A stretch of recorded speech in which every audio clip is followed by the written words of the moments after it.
இன்றைய நாள் 4 சொற்களுக்கான அர்த்தங்களையும் அது பொதிந்திருக்கக்கூடிய விளக்கங்களையும் முடியுமான வரை நினைவுபடுத்திக் கொள்ளலாம் என்று நான் ஆசைப்படுகின்றேன். மிக நீண்ட நேரமாக பயான் நிகழ்வு போன்று இடம்பெற மாட்டாது. இன்ஷா அல்லாஹ். அல்ஹம்துலில்லாஹி ரப்பில் ஆலமீன். அல்ஹம்து லில்லாஹி ரப் அல் ஆலமீன் என்ற 4 சொற்களுக்குமான குறிப்பிட்ட சில விளக்கங்களை மாத்திரம் இந்த வகுப்பிலே பார்க்கலாம் என்று நான் விரும்புகின்றேன். அந்த வகையில் அல்ஹம்து என்றால் எல்லா புகழும் என்பது பொருளாகும்.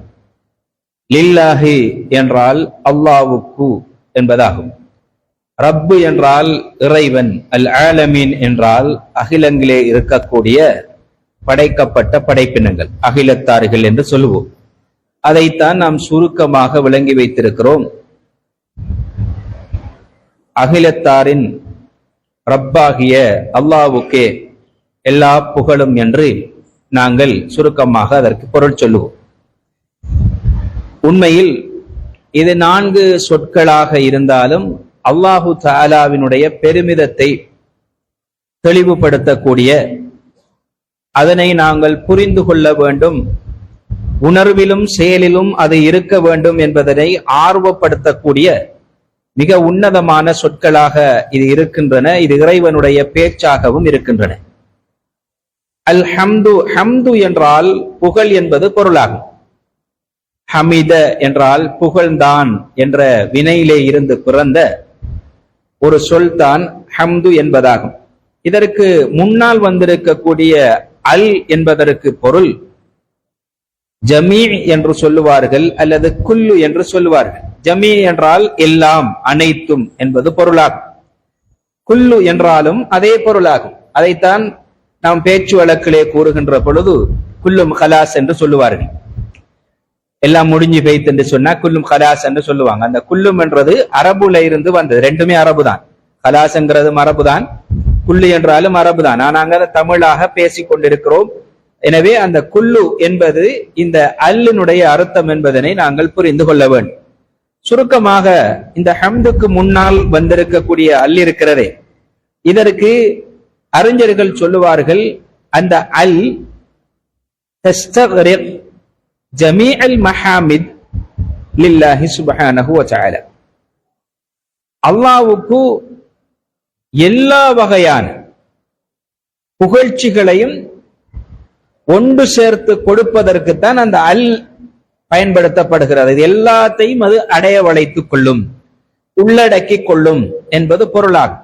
இதனாலேதான் இந்த அல் என்ற அந்த சொல்லுக்கு அல்லது அந்த 2 எழுத்துகளுக்கும் அறிஞர்கள் சொல்வார்கள் அல் அல் இஸ்திகராக்கியா என்று சொல்வார்கள். அதனாலதான் தமிழ்ல நாங்க கருத்து சொல்லக்குள்ள புகழ் அல்லாஹ்வுக்கு என்று சொல்றல்ல, நாம சொல்லும் எப்படி சொல்லுவோம் என்றா எல்லா புகழும் அல்லாஹ்வுக்கே என்று அதனால் தான் நாம் சொல்லுகிறோம். எனவே அல் என்ற அந்த 2 எழுத்து என்பது ஒரு சாதாரணமான விஷயம் அல்ல. இது இறைவனுடைய வார்த்தையிலே இருக்கக்கூடிய மாயாஜாலங்கள் என்பது இதுதான். மாயாஜாலம் என்றும் சொல்ல முடியாது, அவ்வளவு அர்த்தபூர்வமானது. நாங்கெல்லாம் அப்படி என்ன செய்யலாது, எங்களுடைய வார்த்தைகளை நினைச்ச மாதிரி எல்லாம் பேசி இப்படி அர்த்தம் என்று சொல்லிக் கொண்டிருக்க முடியாது. அது அல்லாஹ் பேசின பேச்சு, அவன் நாடிய நாட்டம் என்பது அதுதான். எனவே இதுக்குள்ள இருக்கிற புகழ் எங்களுக்கு தெரிஞ்சவைகள் இருக்கலாம், தெரியாதவைகள் இருக்கலாம், எது வேண்டுமானாலும் இருக்கலாம். உலகத்தில் நாங்கள் காணக்கூடிய புகழாக இருக்கலாம், எங்களால் காண முடியாத எங்களுடைய சக்திக்கு, அறிவுக்கு அல்லது உணர்வுக்கு அப்பால் பட்ட ஒரு புகழ்ச்சியாக இருந்தாலும் எல்லாமே அல்லாஹ்வுக்குரியது என்பது இதனுடைய பொருளாகும். எனவே நாங்கள் இந்த அல்ஹம்து என்பதனை பல இடங்களில் பயன்படுத்துகிறோம். ரசூல் ஸல்லல்லாஹு அலைஹி வஸல்லம் அவர்களும் அதனை ஆர்வப்படுத்தி இருக்கிறார்கள். உதாரணமாக, சாப்பிட்டால் அல்ஹம்துலில்லாஹ், அல்லாஹ்வுக்கே எல்லா புகழும் என்று கூறுவோம். தும்மினால் அல்ஹம்துலில்லாஹ், அல்லாஹ்வுக்கே எல்லா புகழும் என்று கூறுவோம். அதுபோல இன்னும் என்ன நல்ல விடயங்களை நாங்கள் செய்தாலும், நல்லொரு அம்சம் எங்களுக்கு கைகூடினாலும் மகிழ்ச்சி ஏற்பட்டாலும் நாங்கள் அல்ஹம்துலில்லாஹ் என்று சொல்லுவோம். எங்களுக்கு ஏற்படுகிற மகிழ்ச்சி, எங்களுக்கு ஏற்படுகிற ஒரு துன்பத்தில் இருந்தான விடுதலை, எங்களுக்கு கிடைக்கிற நிஅமத்துகள் எல்லாவற்றிற்கும் நாங்கள் என்ன சொல்லுவோம்? அல்ஹம்துலில்லாஹ் என்று சொல்லுவோம்.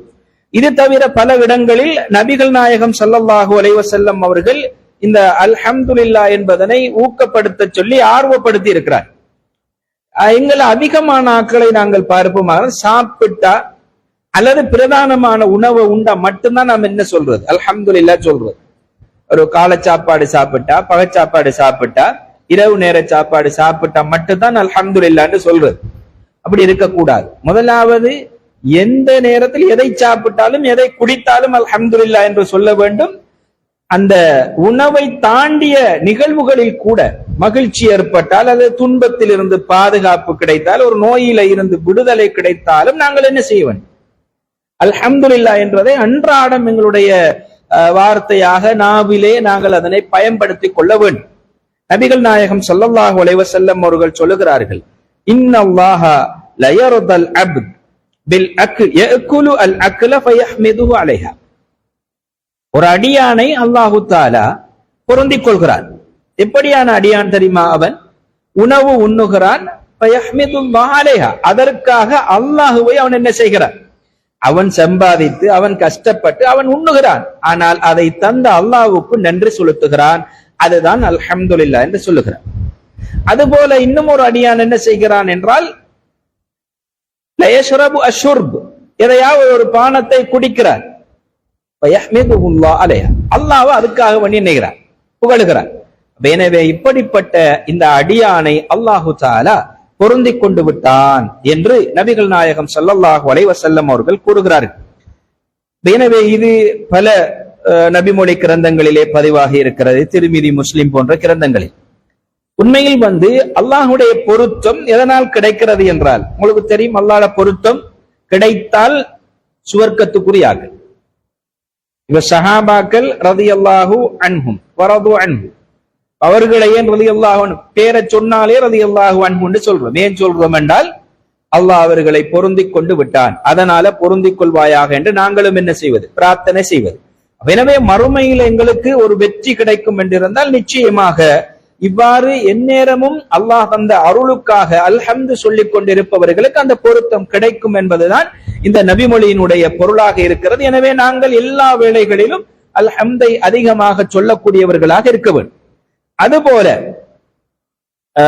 இந்த ஹதீஸ இமாம் அபு மாலிக் அல் அஷ்அரி ரலியல்லாஹு அன்ஹு ஒரு சஹாபி அறிவிக்கிறாங்க. திருமிதி, முஸ்லிம்ல நாங்க என்ன செய்யலாம்?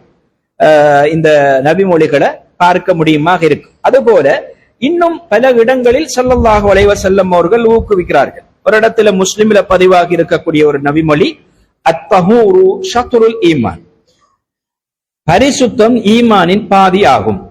நாங்க நம்புற நம்பிக்கையினுடைய ஒரு பாதி பரிசுத்தம். அல்ஹம்துலில்லாஹி தம்லஉல் மீசான், அல்ஹம்துலில்லாஹ் என்ற அந்த வார்த்தை இருக்கிறதே, அல்லாஹ்வுக்கே எல்லா புகழும் என்று சொல்லக்கூடிய அந்த வார்த்தை தம்லஉ அல் மீசான், மீசானை அது நிரப்பி விடுகிறது. உங்களுக்கு தெரியும், மறுமையில மிக முக்கியமான ஒரு அம்சம், எல்லாமே முக்கியமானதுதான், நம்ம அடிக்கடி நினைவுபடுத்திக் கொள்ள வேண்டிய அம்சம் என்னவென்றால், மறுமை என்பது இப்ப இந்த உலகம் மறுமை என்று நாங்க என்ன செய்கிறோம்? ஒரு எதிர்பால் மாதிரி இம்மை மறுமை என்று பேசிக்கிட்டு இருக்கிறோம். ஆனா இம்மைக்கும் மறுமைக்கும் அப்படி சொல்ல இயலாது. ஏன்னா இம்மைங்கிறது ஒரு சாதாரணமான ஒரு மனிதனுக்கு 60 ஆண்டு வாழக்கூடிய ஒரு வாழ்க்கை, அவ்வளவுதான். மறுமை என்பது அப்படி அல்ல. நாங்க கேள்வி கணக்குக்காகவே 50,000 ஆண்டுகள் மனுஷர்ல காத்திருக்கணும். அதுவும் அங்க எப்படின்னு கேட்டா, சும்மா அந்த நம்மட நாள் கணக்குப்படித்தான் அங்க 50,000 வருஷம், அப்படி அல்ல. அல்ஃபு ஸனா மிம்மா தஉத்தூன், அல்லாஹ் சூரா சஜதாவுல சொல்றான், நீங்க கணக்கெடுக்கிற நாட்கள்ல 1000 வருடங்கள் அங்க ஒரு நாள். அப்ப அது எத்தனை வருஷம் இருக்கும்ங்கிறத நாம கணக்கு பார்த்துக்க வேண்டியது. அப்ப இது மஹ்ஷர்ல கேள்வி கணக்குக்காக இருக்கிறது. அதுக்கு பின்னர் நிறைய நிகழ்வுகள் இருக்குது மறுமையில.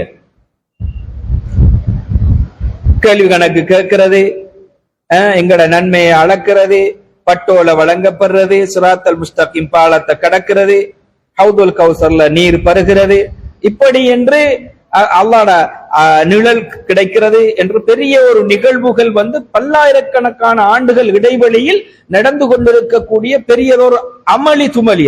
அதனை அகவால் என்று சொல்லுவார்கள் அரபியிலே. எல்லா இடங்களிலும் அறிஞர்கள் அப்படித்தான் பயன்படுத்துவார்கள். அது ஒரு பயங்கரமான நிகழ்வுகளை கொண்ட காலப்பகுதி. அது ஒரு நாள் 2 நாள் அல்ல, 60 ஆண்டுகள் 1000 ஆண்டுகள் அல்ல, அது பல 100 ஆண்டுகள் பலாயிரக்கணக்கான ஆண்டுகளை கொண்ட நிகழ்வுகள். அதுல ஒரு மிக முக்கியமான அம்சம் இந்த மீசான். மீசான் நிறைஞ்சிட்டு சொன்னால் அவர் நல்லடியார். மீசான் வந்து நிறைஞ்சிட்டா எதன் பக்கம் நிறைஞ்சிட்டா? நல்லமல்களின் பக்கம் நிறைந்து விட்டதாக இருந்தால்.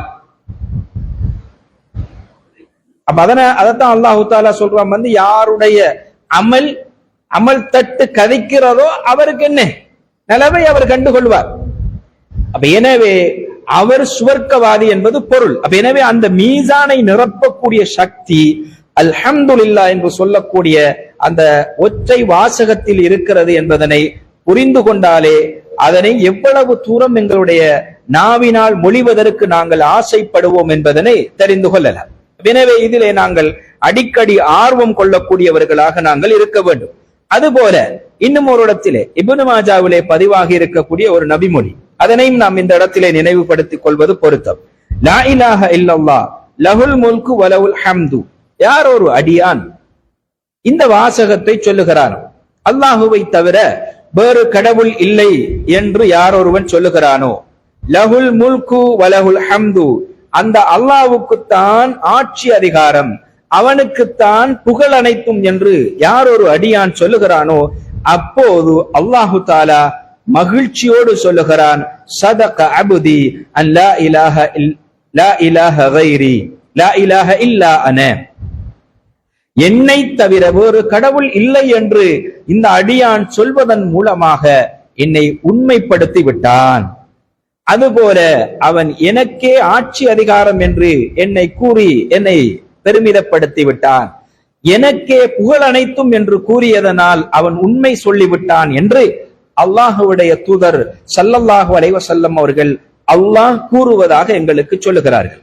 எனவே நாம் அவனுக்கு இந்த வாசகத்தை சொல்லுகிற பொழுது லஹுல் ஹம்து என்ற ஒரு வாசகம் இதிலே வருகிறது. அவனுக்கே புகழ் அனைத்தும், லா இலாஹ இல்லாஹு, அவனை தவிர கடவுள் இல்லை, லஹுல் முல்கு, அவனுக்குத்தான் ஆட்சி அதிகாரம் அனைத்தும் இருக்கிறது, வலஹுல் ஹம்து, அவனுக்குத்தான் புகழ் அனைத்தும் இருக்கிறது என்று நாம் சொன்னால் அல்லாஹ் சொல்லக்கூடிய வாசகம் என்னை என்னுடைய ரப்பு உண்மைப்படுத்தி விட்டான் என்பதாகும். எனவே இதனால் அல்லாஹ் மகிழ்ச்சி அடைகிறான். எனவே அதற்கு பொருத்தமான அதனை கூறக்கூடிய அடியானை அல்லாஹ் நேசிக்கிறான் என்பதுதான் அதனுடைய பொருளாகும். அதுபோல நாம் சூரத்துல் ஃபாத்திஹா ஓதுவோம். அதைத்தானே நாங்க வந்து இப்ப தஃப்சீரா சொல்லிட்டு இருக்கோம். தொழுகையில ஓதுவோம். அப்ப தொழுகையில அல்ஹம்துலில்லாஹி ரப்பில் ஆலமீன் என்று ஒரு அடியான் சொன்னால் அல்லாஹு தஆலா சொல்லுகிறார்.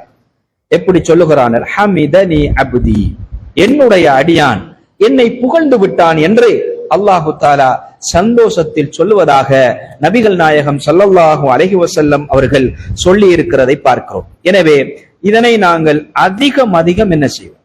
எங்களுடைய எல்லா நிலைகளிலும் நாங்கள் இதனை சொல்ல வேண்டும். ஒரு ஆபத்தில் இருந்து பாதுகாக்கப்பட்டு விட்டோம் என்றால், ஒரு பிள்ளை ஏதாவது ஒரு ஆபத்தில் இருந்து அது தவறி விட்டது, அது காக்கப்பட்டு விட்டது என்றால், அல்லது சின்னஞ்சிறு மகிழ்ச்சிகளுக்காக சந்தோஷங்களுக்காக என்று நாம் இந்த அல்ஹம்துலில்லாஹ் என்ற வார்த்தையை அடிக்கடி எங்களுடைய நாவினால் மொழிந்து கொண்டே இருக்க வேண்டும். அந்த அல்ஹம்துலில்லாஹ் என்ற வார்த்தை எங்களுடைய நாவை ஈரப்படுத்திக் கொண்டே இருக்க வேண்டும் என்பதனை நாங்கள் இந்த இடத்திலே அழுத்தம் திருத்தமாக புரிந்து கொள்வது எனக்கும் உங்களுக்குமான அவசியமாக இருக்கிறது. அதுபோல இந்த அல்ஹம்துலில்லாஹ் என்ற அந்த சொல்லுக்கு இமாம் இப்னு ஜரீர் அத்-தபரி ரஹிமஹுல்லாஹ் அவர்கள் கூறுகிறார்கள். நன்றாக கவனித்துக் கொள்ள வேண்டும். இந்த இப்னு ஜரீர் அத்-தபரி ரஹிமஹுல்லாஹ் அவர்கள் இந்த தஃப்சீரிலே மிக முக்கியமான ஒரு அறிஞர். பல நூட்கள் வெளிவந்திருக்கின்றன. ஆனால் இவர் தபஉ தாபீன்களுடைய காலத்தில், ஆரம்ப காலத்தில் இவர் தஃப்சீர் கலையில மிகவும் பிரபல்யமானவர். இன்று வரைக்கும் அறிஞர்களால் மதிக்கப்படக்கூடிய ஒரு கிதாபு தான் இந்த தஃப்சீர் இப்னு ஜரீர் அத்-தபரி என்று சொல்லக்கூடிய அவர். இந்த அல்ஹம்துலில்லாஹ் என்பதற்கு என்ன பொருள் சொல்லுகிறார் என்றால், அஷ்ஷுக்ரு காலிசன் லில்லாஹி தஆலா பிமா அன்அம அல்லாஹு அலா இபாதிஹி من النعم التي لا يحصيها العدد ولا يحيط بها غيره احد என்று சொல்லுகிறார்கள். அதாவது அது ஒரு நன்றி செலுத்துதல், அல்லாஹ்வுக்காக நாம் செய்யக்கூடிய ஒரு நன்றி செலுத்துதல். முழுமையாக தூய்மையாக அல்லாஹ்வுக்கே நன்றி செலுத்துவது எதற்காக என்றால், அடியார்களுக்கு அல்லாஹு தஆலா பல எண்ணற்ற நியமத்துகளை செய்திருக்கிறான் என்பதற்காக நாம் நன்றி செலுத்துவது. அது எப்படியான நியமத் என்று கேட்டாலா யஹ்ஸீஹா அஜத், அதனை யாருமே நியமாட்டார்கள், கணக்கில் எடுக்க, அதை என்னென்ன நியமத்து என்று எண்ணி கணக்கெடுக்க முடியாது. வலா யுஹீது பிஹா கைருஹு அஹத், அதனை யாருமே அறியவும் மாட்டார்கள். அவ்வளவு நியமத்துகள் அடியானுக்கு அல்லாஹு தஆலா செய்திருப்பவைகள். எனவே அதற்காக ஒரு தூய்மையான பரிசுத்தமான ஒரு நன்றியாக செலுத்துவதுதான் அல்ஹம்துலில்லாஹ் என்பதாகும், அல்லாஹ்வுக்கே எல்லா புகழும் என்பதாகும் என்று இமாம் இப்னு ஜரீர் அத்-தபரி ரஹிமஹுல்லாஹ் அவர்கள் குறிப்பிடுவதை நாங்கள் பார்க்கிறோம். அதுபோல இந்த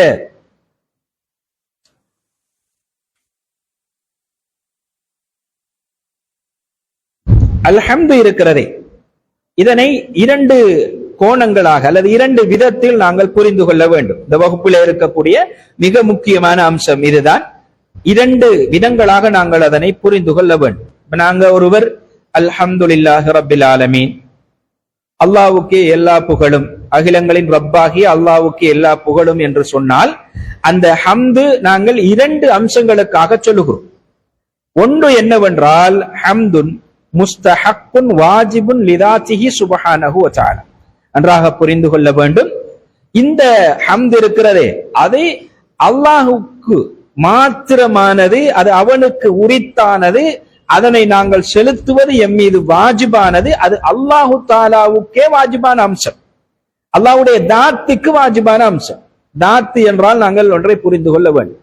இதிலே சில குழப்பங்கள் வரும். நான் கடந்த வகுப்பிலே நான் சொன்னேன், தாத் என்றால் அல்லாஹுடைய இருக்க, அல்லாஹ் என்றால் தாத்து, தாத்தொண்டு இருக்கும், அவனுக்கு பண்பும் இருக்கும், அவனுக்கு ஒரு தோற்றமும் இருக்கும். அதிகமான நாட்கள் நாங்க ஆரம்ப காலத்திலிருந்து சொல்லுவோம் என்னன்னு கேட்டால், இந்த தூணுலையும் இருப்பான், துரும்புலையும் இருப்பான். அதாவது அறிவைத்தான் அப்படி சொல்லலாம். அல்லாஹ்வோட அறிவு அங்கெல்லாம் இருக்கும், சூழ்ந்திருக்கும் என்று சொல்லலாம். ஆனால் அல்லாஹ் அங்கு இருக்கிறான் என்பது பொருள் அல்ல. தாத்து என்றால் என்னன்னா அவனுக்கு ஒரு தோற்றம் இருக்கும். சிலர் சொல்லுவாங்க அவனுக்கு உருவம் இல்லை, உருவம் இருக்குன்னு சொல்லி சொல்றார்கள் இஸ்லாத்தை விட்டும் வெளியேறிட்டாங்க, நம்மளை போல உருவம் இருக்கின்றலாம் சொல்றாங்க சொல்லி நினைவாங்க, சொல்லுவாங்க. அதுக்கு நம்ம அதிகமா போகப்படாது. இருந்தாலும் அது ஒரு விளக்கத்துக்காக நான் சொல்லுகிறேன் என்னென்றால், ஒரு தாத்து இருக்குது, அவனுக்கு ஒரு தோற்றம் ஒன்று இருக்குது. அது நாம கற்பனை பண்ற மாதிரி என்ன இருக்க முடியாது. நான் கடந்த வகுப்புலையும் சொன்னேன், இமாம் ஷேக் உசைமின் ரஹிமுல்லாஹ் அவர்களிடத்துல ஒருவர் எழுப்பி கேட்கிறாரு, அல்லாஹ்வுக்கு உருவம் உண்டான்னு கேட்கிறாரு. அப்ப அவங்க சொல்றாங்க திடீர்னு பதில் சொல்லல, உருவம் இருக்குன்னு சொல்லல, இல்லைன்னு சொல்லவும் இல்லை. நீங்க என்ன விதத்துல கேட்கிறீங்க?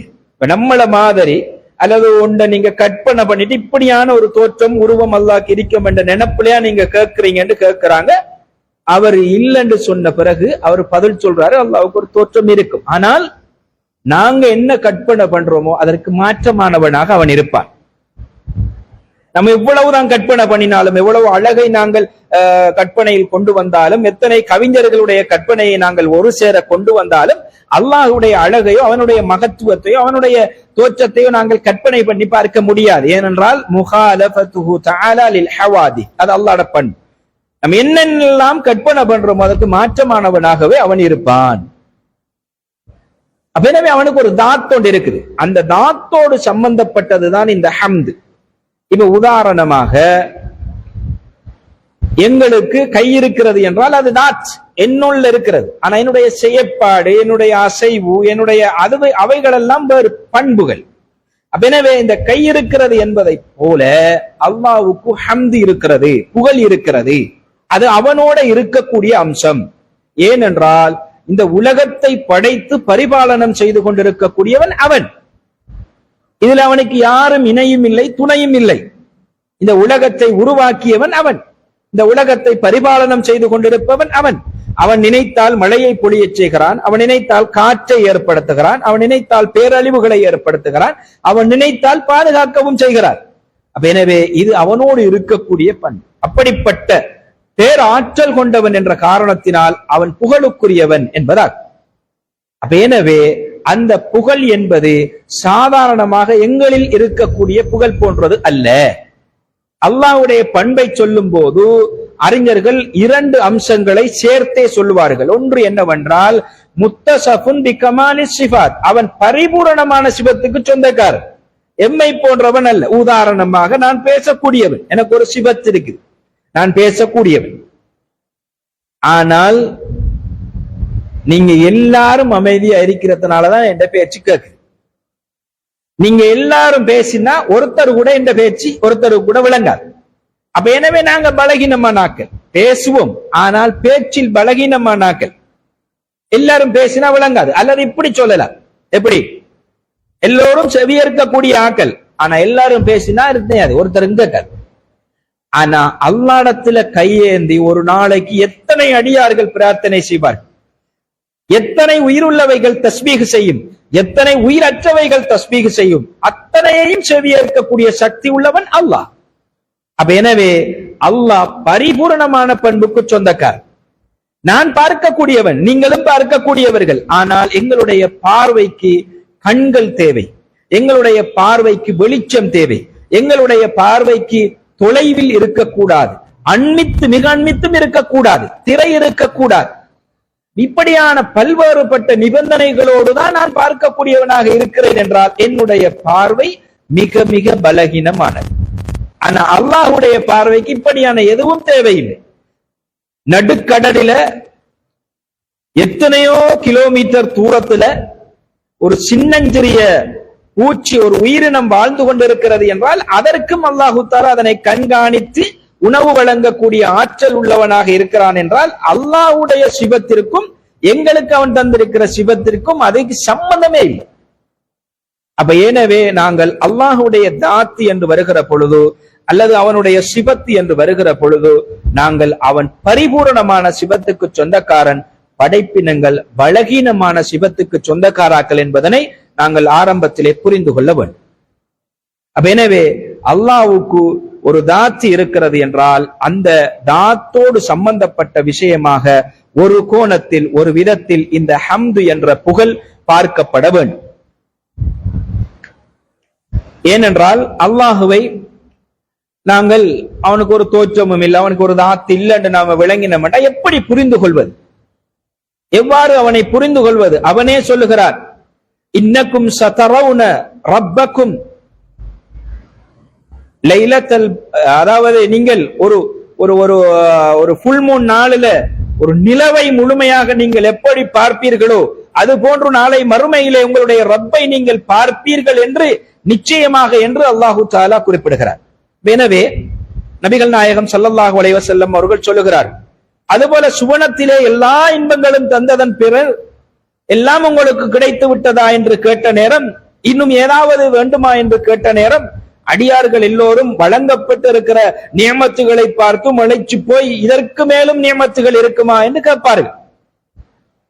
அப்போது அல்லாஹு தஆலா சொல்லுவான், ஒரு சத்தம் கேட்கும், ஒரு திரை நீக்கப்படும், அப்போது உங்களுடைய ரப்பை நீங்கள் என்ன காண்பீர்கள், உங்களுடைய அல்லாஹுவை காண்பீர்கள். உங்களுக்கு தரப்பட்ட எல்லா மகிழ்ச்சிகளையும் மறந்து நீங்கள் அயர்ந்து அல்லாஹ்வினுடைய தோற்றத்தை பார்த்து கொண்டிருப்பீர்கள் என்று அல்லாஹு தஆலா திருமறை குர்ஆனிலே குறிப்பிட்டார். நபிகள் நாயகம் ஸல்லல்லாஹு அலைஹி வஸல்லம் அவர்கள் சொல்லுகிறார், அல்லாஹ் கூறுவதால்.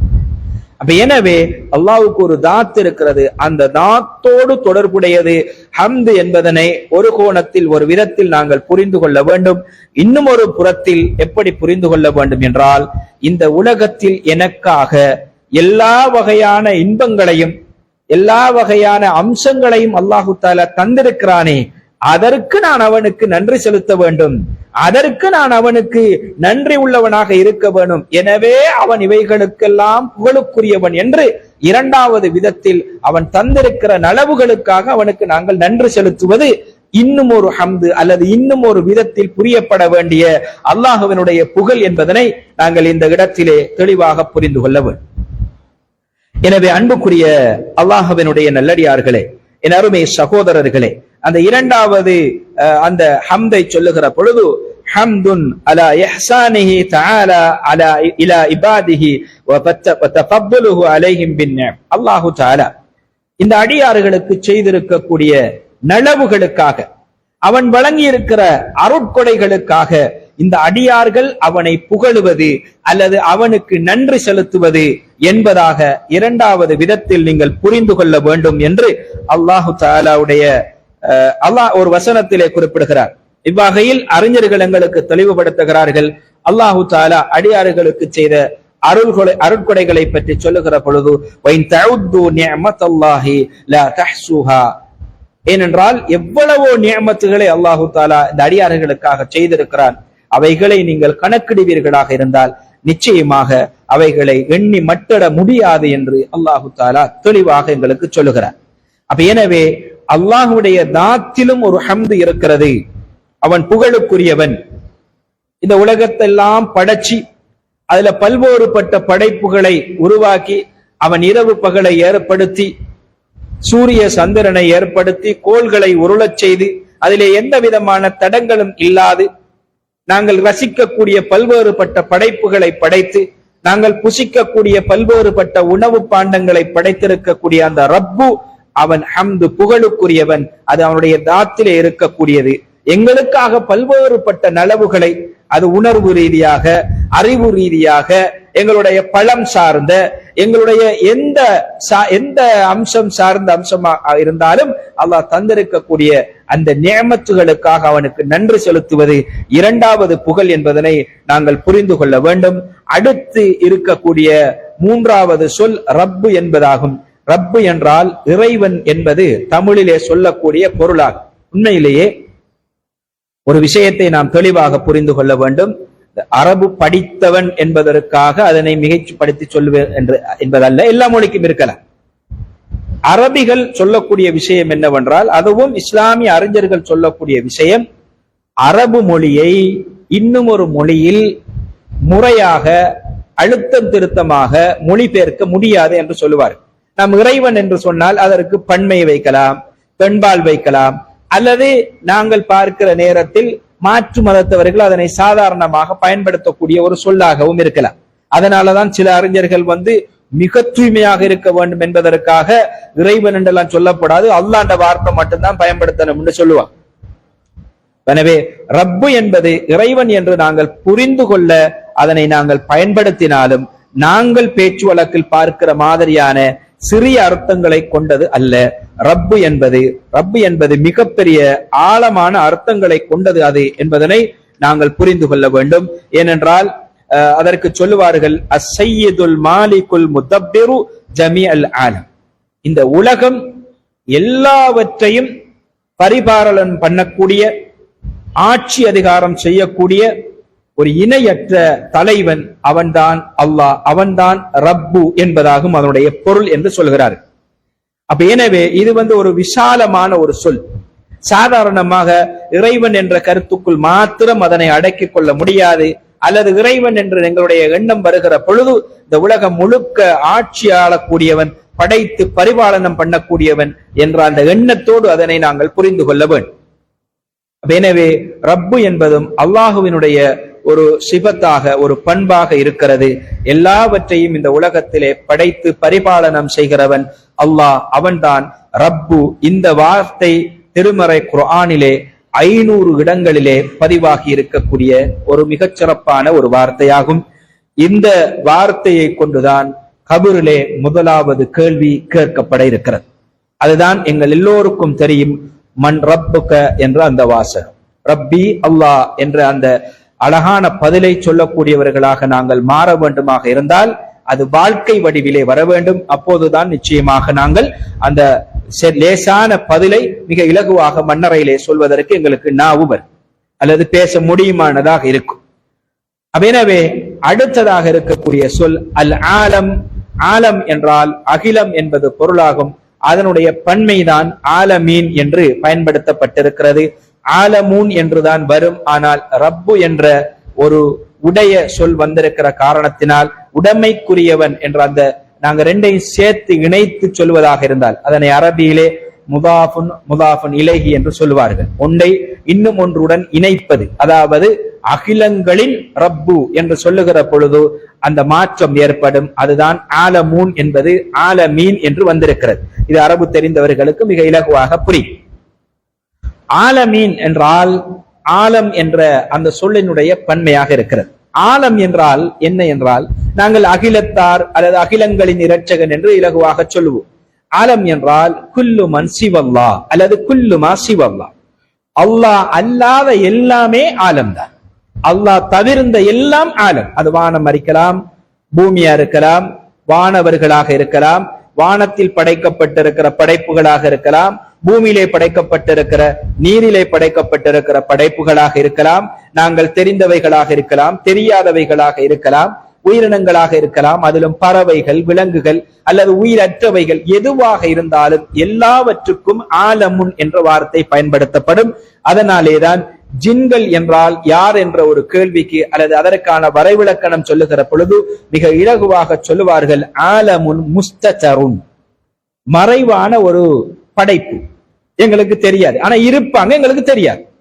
அல்லாஹ்வால படைக்கப்பட்டார்கள் இருப்பாங்க, எங்களுக்கு தெரியாது. அவங்களும் இந்த ஆலமீன் என்ற அந்த படைப்பினங்களுக்குள் வரக்கூடிய ஒரு வகையினர் தான். அப்ப எனவே நாங்கள் அறிந்திருக்கலாம், அறியாமல் இருக்கலாம், எங்களுடைய புத்திக்கு எட்டியதாக இருக்கலாம், எட்டாதவைகளாக இருக்கலாம், எங்களுக்கு நாங்க பிறக்கிறதுக்கு முதலே உருவாகி மறைந்தவைகளாக இருக்கலாம், அல்லது பிற்காலத்திலே வர இருப்பவைகளாக கண்டுபிடிப்புகளாக இருக்கலாம். எதுவாக இருந்தாலும் அனைத்தும் ஆலமூன் என்ற அந்த வகைக்குள் அடங்கக்கூடியவைகள். எனவே அல்லாஹ் அல்லாத எல்லா அம்சங்களுக்கும் ரப்பாக ஒரே ஒருவனாக இருப்பவன் அல்லாஹ் மாத்திரம்தான். எனவே அவனுக்கு எல்லா புகழும் என்று சொல்வதுதான் அந்த சூரத்துல் ஃபாத்திஹாவினுடைய 2வது வசனமாகும். எனவே அல்ஹம்துலில்லாஹி ரப்பில் ஆலமீன் என்றால் இந்த அம்சங்களை அது உள்ளடக்கி இருக்கிறது. அதனை நாங்கள் சுருக்கமாக அல்லாஹ்வுக்கே, அகிலங்களின் இரட்சகனாகிய அல்லாஹ்வுக்கே எல்லா புகழும் என்று கூறுகிறோம். எனவே எந்நேரமும் அல்லாஹ்வை புகழக்கூடியவர்களாக நாங்கள் மாற வேண்டும். அதனூடாக இறைவன் மீதான உள்ளுணர்வு எங்களுக்கு அதிகரிக்கும், எங்களுடைய ஈமான் அதிகரிப்பதற்கு வாய்ப்பிருக்கும்.